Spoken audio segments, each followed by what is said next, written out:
டையிடா. அங்கே இரண்டு விழிகளும் சந்தித்துக் கொண்டன. பண்பாடு மாறல.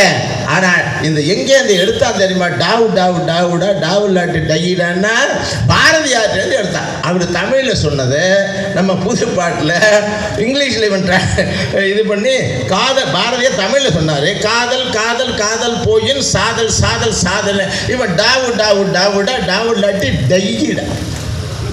அதான் இங்கிலீஷ். இது புது பாட்டு. சரி, நாட்டுப்புற பாட்டில் வரும். எவ்வளவோ பெரிய அரசவையில் இருந்த சீதை காட்டில், ராமன் காட்டுக்கு, நாமெல்லாம் பாட்டுலாம் தெரியும். கை கூப்பிட்டு ஆழிஷூர் உலகமெல்லாம் பரதனே ஆள நீ போய் தாடியரும் சடைகள் தாங்கி தாங்கரும் தவமே கொண்டு புழிவியம் காணம் நன்னி புண்ணிய துறைகள் ஆடி 7 ஆண்டில் வா என்று இயம்பினான் அரசன். சொன்னா காட்டுக்கு போனா போய் போகும்போது சீதை கிட்ட போய் சொல்ல போறான்.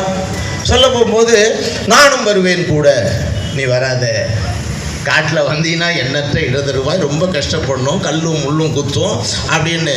அதுக்கு சீதை சொல்றா, நின் பிரிவினை விட சுடுமோ பெருங்காடு. ஐயாவுக்கு தெரியும், நின் பிரிவினை விடுமோ சுடுமோ பெருங்காடு, நான் வருவேன் அப்படின்னு சொல்லிட்டு காட்டில் போகிறாங்க. கல்லும் முள்ளும் குத்துது.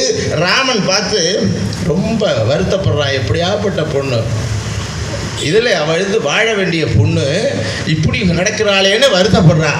அதை அப்படியே நாட்டுப்புற பாட்டில் சொன்னால், நாட்டுப்புற பாட்டில் ஒரு பணக்கார பொண்ணு ஒரு ஏழை பையனை காதல் திருமணம் செஞ்சுட்டு அந்த விவசாயத்தில் அந்த சீரகம் பறிக்குதான். அதை பார்த்து ரொம்ப வருத்தப்படுறான். ராவணன் வருத்தப்பட்ட பாதி, சீரக பாத்தி கட்டி செடிக்கு செடி கொஞ்சம் கட்டி, சீரக பாத்தி கட்டி செடிக்கு செடி கொஞ்சம் கட்டி, சீமானால் பெத்த போவ அந்த பொண்ணு நடையே, நீ செடிக்கு செடி கொஞ்சம் எல்லாமோ சின்ன பொண்ணு நடையே நடையே,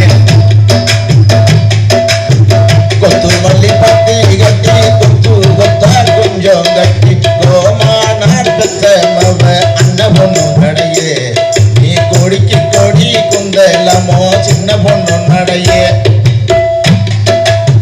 காஞ்ச ஊருல மஞ்ச கண்ணாங்கட கொத்து மஞ்ச கட்டுணத்து வாங்கி வந்து அண்ண பொண்ணு நடையே, நீ கண்ணகியா தங்கோடிக்க சின்ன பொண்ணு நடையே, பச்சை ஊருல மஞ்ச பட்டு கடை கொத்து மஞ்ச பட்டுணத்து வாங்கி வந்து அண்ண பொண்ணு நடையே, நீ பக்குவமா தங்கோடிக்க சின்ன பொண்ணு நடையே நடையே. இப்போ கம்பன் கருத்தை பழைய பாட்டிலையும் சொல்லியிருக்காங்க, கடைபிடிச்சிருக்காங்க. புதிய பாட்டிலையும் கடைபிடிச்சிருக்காங்க கருத்தை. நாட்டுப்புற பாட்டிலையும் எல்லாத்துக்கும் ஒன்று நான் தொட்டு காமிச்சிட்டு இருக்கிறேன். அதனால இப்போ பழைய பாடல்கள் தான் கம்பன் கருத்துக்களை அதிகமாக பாடியது என்று திருத்துறைப்பூண்டிய இசைவேந்தர் திருத்துறைப்பூண்டிலே இருந்து ஷாகுல் அமீது அவர்கள் ஏச்சு முதல்ல கும்பிடுங்க. இப்போ பேசுறீங்க, அறிமுகப்படுத்தலாம்.